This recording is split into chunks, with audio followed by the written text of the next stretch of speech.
और खास करके मोदी जी हमेशा 100 रुपए बढ़ाते हैं, 2 रुपए कम करते हैं। अब पेट्रोल की, एलपीजी की जो दाम थी वो मोर और लेस डबल हो गई, लेकिन उन्होंने उसमें से सिर्फ 200 रुपये कम किया, यानी 700 बाकी रहा। यानी पहला जो 55 रुपये में एक सिलेंडर मिलता था उसको उन्होंने अभी भी 70 रुपये में ही रख, 70-75 में रखा, यानी कोई कम नहीं हुआ। पहले जो था उससे ज़्यादा बढ़ाए थे, उसको थोड़ा कम, लेकिन इससे लाखों रुपए उन्होंने कमाए। ये तो गरीबों से चोरी कर दिए और गरीबों के जो काटे और लोगों को दिखाने के लिए 100-200 रुपए कम करना और कहना कि मैं गरीबों के लिए काम करूँ। आज की ये जो बैठक हुई ये बहुत ही ठीक ढंग से सभी पार्टियों ने मिलके चलाया। इसका उद्देश्य क्या था ये तो उद्धव ठाकरे जी ने कहा है और हम इसकी कोशिश बहुत दिन से कर रहे हैं। जब मैं बेंगलोर में था उस वक्त भी जो वहाँ पर मीटिंग हो गई थी, इससे पहले पटना में हो गई थी, उसके पहले तैयारी के लिए हमने मेरे घर पर भी राहुल साहब और नीतीश साहब, तेजस्वी और हमारे पवार साहब सभी मिल के एक बार बात की, उसका एक ढांचा बना। उसके बाद जो नीतीश साहब के पटना में पहला मीटिंग हुआ, उस मीटिंग में एक एजेंडा तय करने की बात हो गई और उसके बाद में बेंगलुरु का हुआ। अब यहाँ पर मुंबई में आज सभी लोग मिलके अपनी बात को रखे और खास करके सभी को एक ही, सबका उद्देश्य एक ही है कि महंगाई को कैसा कम करें, इसके लिए कैसा लड़े, अनएम्प्लॉयमेंट के लिए कैसा हम लड़े। और इतने प्राइसेस जो बढ़ रहे पेट्रोल और डीजल के, और खास करके मोदी जी हमेशा 100 रुपये बढ़ाते हैं, 2 रुपये कम करते हैं। अब पेट्रोल की, एलपीजी की जो दाम थी वो मोर और लेस डबल हो गई, लेकिन उन्होंने उसमें से सिर्फ 200 रुपये कम किया, यानी 700 बाकी रहा। यानी पहला जो 55 रुपये में एक सिलेंडर मिलता था उसको उन्होंने अभी भी 70 रुपये में ही रख, 70-75 में रखा, यानी कोई कम नहीं हुआ। पहले जो था उससे ज़्यादा बढ़ाए थे, उसको थोड़ा कम कर, लेकिन इससे लाखों रुपए उन्होंने कमाया। ये तो गरीबों से चोरी कर दिए और गरीबों के जो काटे और लोगों को दिखाने के लिए 100-200 रुपये कम करना और कहना कि मैं गरीबों के लिए काम करूं। मोदी साहब गरीबों के लिए कभी भी काम नहीं करेंगे, ये यकीन मैं दिलाता हूं, क्योंकि उनकी हमेशा यही रणनीति रही है कि गरीबों के खिलाफ काम करते हैं। बड़े बड़े उद्योगपति के साथ वो मिलजुल के चलते हैं। और यहाँ पर तो कल ही एक रिपोर्ट आपके सामने राहुल गांधी जी ने रखा था, अडानी की संपत्ति बढ़ गई कैसी, बढ़ाए कौन और कैसा आज कम से कम 75,000 करोड़ रुपए गरीबों के जो पैसे थे उनके जेब में कैसा गया, ये सारी चीजें उन्होंने बताया।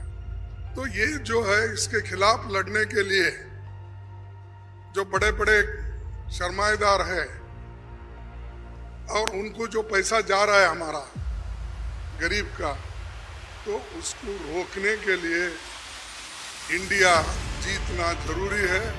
और इंडिया जीतने के लिए ही इस मंच पे सभी लोग बैठे हैं। तो इसीलिए हम एक जो तय किए हैं, जो रेजोल्यूशन भी हम आप देखे हैं, और उसी ढंग से उस रेजोल्यूशन पे काम करेंगे। हर जगह मीटिंग करेंगे, हर स्टेट कैपिटल में हम जाएंगे और जो ये मुद्दे हैं, इन्फ्लेशन का हो, अनएम्प्लॉयमेंट का हो, हर चीज की जो बढ़त हो रही उसका हो, और ऑटोनोमस बॉडीज को सत्यानाश कर रहे हैं। और चाहे ईडी, सीबीआई, विजिलेंस, हर एक ऑटोनोमस बॉडी का मिसयूज कर रहे हैं। ऐसा कभी नहीं हुआ। मैं भी मोर और लेस शरद पवार जी साहब के बाद मेरा नंबर लगता है। मैं भी 55 साल से पॉलिटिक्स में हूँ और 52 साल से एमएलए, एमपी, राज्यसभा का मेंबर हूँ। मैं ऐसा नहीं देखा, कोई ऐसा चीफ मिनिस्टर किया नहीं ऐसा। लेकिन आज मोदी सडनली और एक बात की कि बिजनेस एडवाइजरी कमेटी को नहीं पूछे, अपोजिशन लीडर को भी नहीं बुलाए, किसी को बुलाए बगैर वो पार्लियामेंट का डेट देकर स्पेशल सेशन बुला रहे हैं। अरे स्पेशल सेशन मणिपुर चल रहा था तो आपने नहीं बुलाया, कोविड के वक्त नहीं बुलाया, जब अब चाइना अपनी जमीन हड़प कर ले रही है, कब्जा कर लिए, उसके लिए नहीं बुलाया। लोग तंग और तबाह इसमें हमारा नोटबंदी के वक्त परेशान थे, माइग्रेंट वर्कर परेशान, उस वक्त नहीं बुलाया। जब जब मुल्क अपने मुश्किल में रहता उस वक्त उन्होंने कभी नहीं बुलाया। अब क्यों बुलाए मुझे मालूम नहीं, आज का एजेंडा क्या है उनका मालूम नहीं। तो ये देश चलाने की रीत नहीं है, ये आहिस्ता आहिस्ता डिक्टेटरशिप की तरफ जा रहे हैं। और ये ध्यान में रखना चाहिए कि कभी वो मीडिया उनके साथ है, वो एक उनके दिमाग में है, प्रेस मीडिया हो, टीवी हो, ये सारी चीजें मेरे पास है, ये उनका कहना है। और हमको कभी कभी ऐसा दिखता भी है, माफ करो क्योंकि मैं ऐसा बोल रहा हूँ समझ के, आप गुस्से में आके हमारे खिलाफ मत देखो। तो जो कुछ है वस्तु स्थिति, आपको भी मुंह को ताला लगाया, हाथ बंद दिए आपके भी लिखने के, ये सारी चीजें कर रहे हैं और आहिस्ता आहिस्ता डिक्टेटर के तरफ वो जा रहे हैं। तो हम इसके खिलाफ लड़ने के लिए, उनके विचारधारा के खिलाफ लड़ने के लिए, उनके जो कुछ भी ये करप्शन, बड़े करप्शन, उनके जो इंस्टीट्यूशनल करप्शन होते हैं, ऐसा छोटा मोटा करप्शन वो नहीं करते, लोगों को नहीं दिखना वो पूरा। लेकिन सीएजी रिपोर्ट में दिखाया कितने करोड़ घपले हो गए हैं।